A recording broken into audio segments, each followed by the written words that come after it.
Okay, now that's not a typo. That is $79 versus $34,000. That is a very large amount of money to lose to fees. The stocks is very simple to calculate the fees. Most trading account places, either banks or other institutions, allow you to buy and sell stocks. The trading fee is typically $9.99. So when you buy shares, pay a flat rate of $9.99. When you sell, there's a flat rate of $9.99. So what I did here is I took an example of buying 4 stocks, right? So that would come out to like $40. And at the end of 25 years, you sell the 4 stocks, and that comes out, it's another $40. So it's $79 total lost to fees versus $34,100 lost to fees.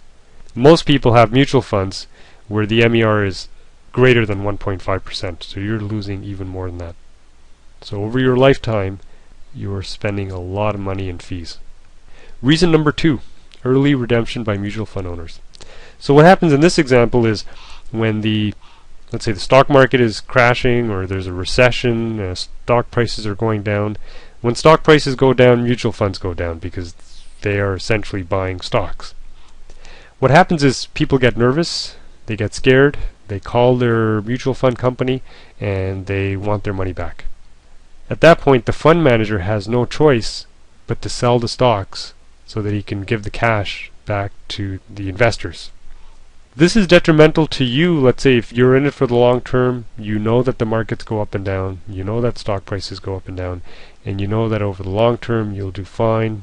You know the stock market has done very well over the long term, and you decide to keep your money in the mutual funds, but everyone else is calling their fund manager asking for their money back.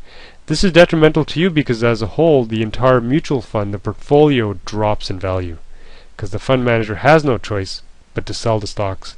Even if you've got a fund manager who's very smart, they know what they're doing, they know that these stocks are undervalued, they should not be selling them right now. They know that if you just hang on to them for another 18 months, maybe another 22 months or something like that, the stock prices are going to go back up again. But the fund manager has no choice. Their hands are tied. When people are calling and they want their money back, the fund manager has to sell stocks even at a loss. And that is detrimental to the performance of your mutual funds. Reason number 3, short-term focus instead of long-term gain. Most mutual fund companies, they operate the same way. They have a 12-month focus. Fund manager performance reviews are all done once a year. Bonuses are done annually. And that's really their focus.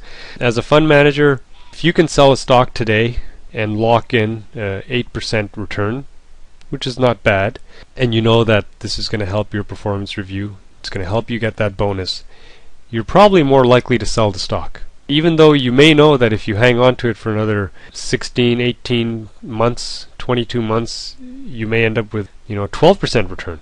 But why take that risk?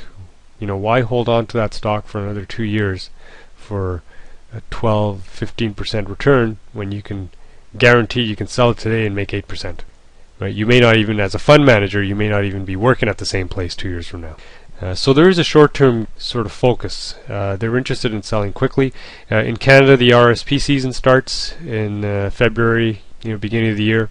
And again, mutual fund companies want to lock in the returns, show the returns on their brochures, on the internet, on advertising in the paper. Say, hey, we did 9% last year, or our fund did 8.2% last year. And they can put all that into their promotional and marketing material to try and get more investors for the next RSP season. Whereas if you're investing on your own, you have a long-term focus. You know you've bought a stock that it's undervalued. You know that if you hang on to it, the dividends increase year after year after year. Pretty soon you could be earning double-digit returns just from dividends alone. You can control when you're going to sell the stocks. You don't have anybody forcing you like a fund manager would be forced to sell stocks. Let's take a look at this example for the next reason number 4. Imagine this is your mutual fund portfolio. The first year you made 4.2%, then you made 5.1%. Things look like they're going pretty good. You're making good money. And then in 2009 there's a negative 28.3%. So what happened? The mutual fund was doing so well. The returns were coming in. Everything was great. What happened in 2009 for it to drop like that?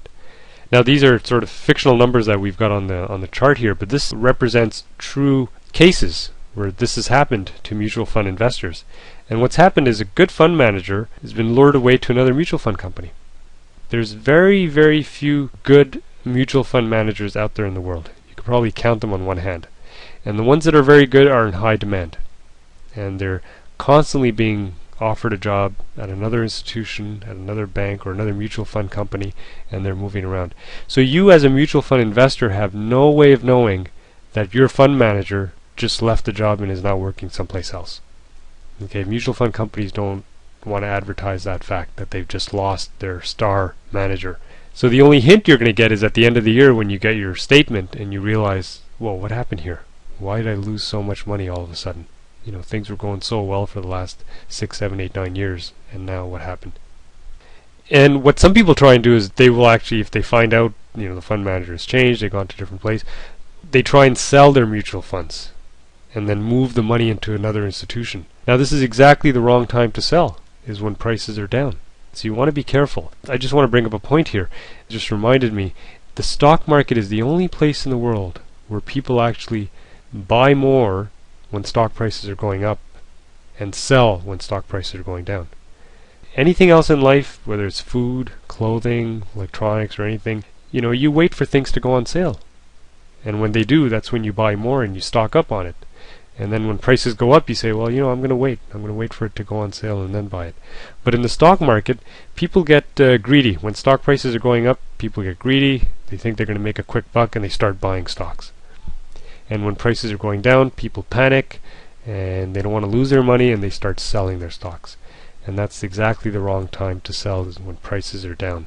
So in this example, if you were to sell when everything was down, the only thing you've done is you've solidified your losses. And then when you move your money over to the next mutual fund company where the star manager is now working at, and if he or she has done a good job, the performance of their funds has crept up, and now you're buying them when they're high again, and that's the wrong time to buy. And the last reason here, reason number 5, historically the majority of mutual funds have underperformed the stock market. So there's tons and tons of books written on this topic here.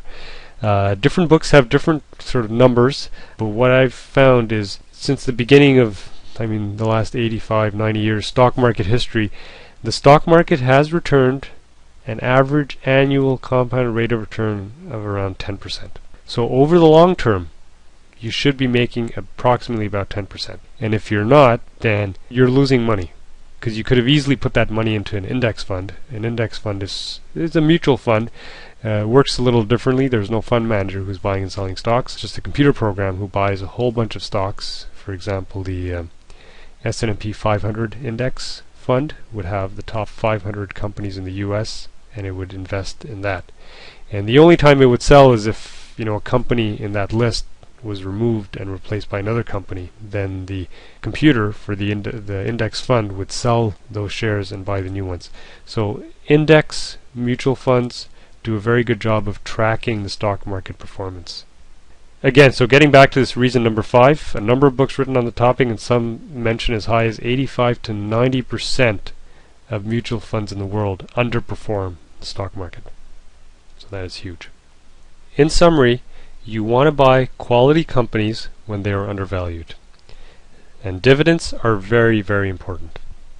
Especially increasing dividends, because that is going to increase the amount of money you receive year after year after year after year. And investing is not risky if you know what you're doing. Okay, we minimize that risk by investing in recession-proof companies. Companies with solid products or services that are going to be around for 20 years or more. And we invest in companies that have a history of increasing dividends year after year after year.